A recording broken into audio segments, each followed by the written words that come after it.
ಎಲ್ಲರಿಗೂ ನಮಸ್ಕಾರ. ನನ್ನ ಹೆಸರು ಹರೀಶ್, ಬಡಮಕ್ಕನಹಳ್ಳಿ ವಿಲೇಜ್ ಅಂತ ಹೇಳ್ಬಿಟ್ಟು. ನಾನೊಬ್ಬ ಡಿ ಬಾಸ್ ಅಭಿಮಾನಿಯಾಗಿ ನಿಮ್ಮಲ್ಲಿ ಹೇಳ್ಕೊಳ್ಬೇಕಾಗಿರೋದು ಏನಂದರೆ, ಇದು ಶಿವಾಲಯ ದೇವಸ್ಥಾನ ಅಂತ ಹೇಳ್ಬಿಟ್ಟು, ಹರಿಗಂಗಾ ನಾಥೇಶ್ವರ ಅಂತ ಹೇಳ್ಬಿಟ್ಟು ಇದು, ಮತ್ತು ನಾಗಲಮ್ಮ ದೇವಸ್ಥಾನ, ಮತ್ತು ಕೋನೇರಿ, ಮತ್ತು ಅನ್ನದಾನ ಮನೆ.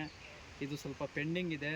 ದಯವಿಟ್ಟು ನಿಮ್ಮ ಕೈಯಲ್ಲಿ ಆದಷ್ಟು ಏನಾದರೂ ಒಂದು ಮೆಟೀರಿಯಲ್ ಕಳಿಸ್ತಿರೋ, ಇಲ್ಲ ನಿಮ್ಮ ಕೈಯಲ್ಲಿ 50 ಆಗುತ್ತೋ, 100 ಆಗುತ್ತೋ, 1000 ಆಗುತ್ತೋ, ಏನಾಗುತ್ತೋ ಒಂದು ನಿಮ್ಮ ಕಡೆಯಿಂದ ಹೆಲ್ಪ್ ಮಾಡಿ. ಇದೊಂದು ಸ್ಕ್ಯಾನರ್ ಒಂದು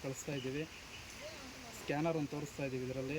ದಯವಿಟ್ಟು ನಿಮ್ಮ ಕೈಯಲ್ಲಿ ಆದಷ್ಟು ನಮ್ಮ ಕರ್ನಾಟಕ ಜನತೆಗಳು ಹೇಳ್ಕೊಳ್ತಾ ಇರೋದು, ಹಾಗೂ ನಮ್ಮ ಡಿ ಬಾಸ್ ಅಭಿಮಾನಿಗಳು ಎಷ್ಟು ಜನ ಇದ್ದೀರೋ ಅಷ್ಟು ಜನ, ಇದು ಯಾರ್ಯಾರು ಗೊತ್ತಾಗಲ್ವೋ ದಯವಿಟ್ಟು ನಿಮ್ಮ ಕೈಯಲ್ಲಿ ಒಂದು ಲೈಕ್ ಮಾಡಿ, ಒಂದು ಶೇರ್ ಮಾಡಿ ಪ್ಲೀಸ್. ದಯವಿಟ್ಟು ನಮ್ಮ ಕಿಚ್ಚ ಬಾಸ್ ಅಭಿಮಾನಿಗಳಾಗಲಿ, ನಮ್ಮ ಅಪ್ಪು ಬಾಸ್ ಅಭಿಮಾನಿಗಳಾಗಲಿ, ದಯವಿಟ್ಟು ನಿಮ್ಮ ಕೈಯಲ್ಲಿ ಆದಷ್ಟು ಈ ದೇವಸ್ಥಾನಕ್ಕೊಂದು ಅಳಿಲು ಸೇವೆ ಮಾಡಿ. ಇದೊಂದು ನಿರ್ಮಾಣ ಆಗಲಿ. ಇದರಿಂದ, ಈ ದೇವಸ್ಥಾನದಿಂದ ನಿರ್ಮಾಣ ಆಗಿ ಒಂದು ಲಕ್ಷ ಜನಕ್ಕೆ ಅನ್ನದಾನ ಆಗುತ್ತೋ, ಇಲ್ಲ ಒಂದು 10,000 ಜನಕ್ಕೆ ಅನ್ನದಾನ ಆಗುತ್ತೋ, ಈ ದೇವರು ನಮ್ಮ ಕಡೆಯಿಂದ ಏನು ಮಾಡಿಸ್ಕೊತಾರೋ, ದಯವಿಟ್ಟು ನೀವು ನಮಗೇನಾದರೂ ಸಹಕಾರ ನೀಡಿದರೆ, ನಮ್ಮ ಕರ್ನಾಟಕ ಜನತೆಗಳು, ಇದು ಒಂದು ಇಂಪ್ರೂವ್ಮೆಂಟ್ ಆದರೆ ಇದರಿಂದ ಬಡವರಿಗೆ ಏನು ಅನುಕೂಲ ಆಗುತ್ತೋ ಅದು ಖಂಡಿತ ಈ ದೇವ್ರು ನಮ್ಮ ಕಡೆಯಿಂದ ಏನು ತೋರಿಸೋ ನಾವು ಅದು ಖಂಡಿತ ಮಾಡೇ ಮಾಡ್ತೀವಿ. ದಯವಿಟ್ಟು ನಮ್ಮ ಆಟೋ ಚಾಲಕರಾಗಿರಲಿ, ನಮ್ಮ ಕೂಲಿ ಕಾರ್ಮಿಕರಾಗಿರಲಿ, ದಯವಿಟ್ಟು ನಿಮ್ಮ ಕೈಯಲ್ಲಿ ಆದಷ್ಟು ಇದಕ್ಕೇನಾದರೂ ಒಂದು ಅಳಿಲು ಸೇವೆ ಮಾಡಿ ಪ್ಲೀಸ್. ಎಲ್ಲ ನಮ್ಮ ಕರ್ನಾಟಕ ಜನತೆಗೆ ಹೇಳ್ತಾ ಇರೋದು. ಇಷ್ಟು ಹೇಳಬೇಕಾಗಿತ್ತು. ಇಷ್ಟು ಹೇಳಿ ನನ್ನ ಮಾತ್ರ ಮುಗಿಸುತ್ತಿದ್ದೇನೆ. ಜೈ ಹಿಂದ್, ಜೈ ಕರ್ನಾಟಕ ಮಾತೆ.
ಇದು ಕೋನೇರಿ,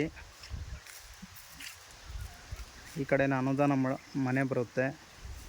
ನಿಮ್ಮ ಕೈಯಲ್ಲಿ ಎಷ್ಟಾಗುತ್ತೋ ಅಷ್ಟು ನಮ್ಮ ಡಿ ಬಾಸ್ ಅಭಿಮಾನಿಗಳಾಗಲಿ, ನಮ್ಮ ಕಿಚ್ಚ ಬಾಸ್ ಅಭಿಮಾನಿಗಳಾಗಲಿ, ಮತ್ತು ನಮ್ಮ ಅಪ್ಪು ಬಾಸ್ ಅಭಿಮಾನಿಗಳು ಎಷ್ಟು ಜನ ಇದ್ದೀರೋ ಅಷ್ಟು ಜನ ಪ್ಲೀಸ್ ದಯವಿಟ್ಟು ನಿಮ್ಮ ಕೈಯಲ್ಲಾದಷ್ಟು ಏನಾದರೂ ಒಂದು ಮೆಟೀರಿಯಲ್ ಆಗುತ್ತೋ, ಏನಾದರೂ ಒಂದು ನಿಮ್ಮ ಕೈಯಲ್ಲಾದಷ್ಟು ಅಮೌಂಟು ಸ್ಕ್ಯಾನರ್ ಒಂದು ಕಳಿಸಿದ್ದೀವಿ.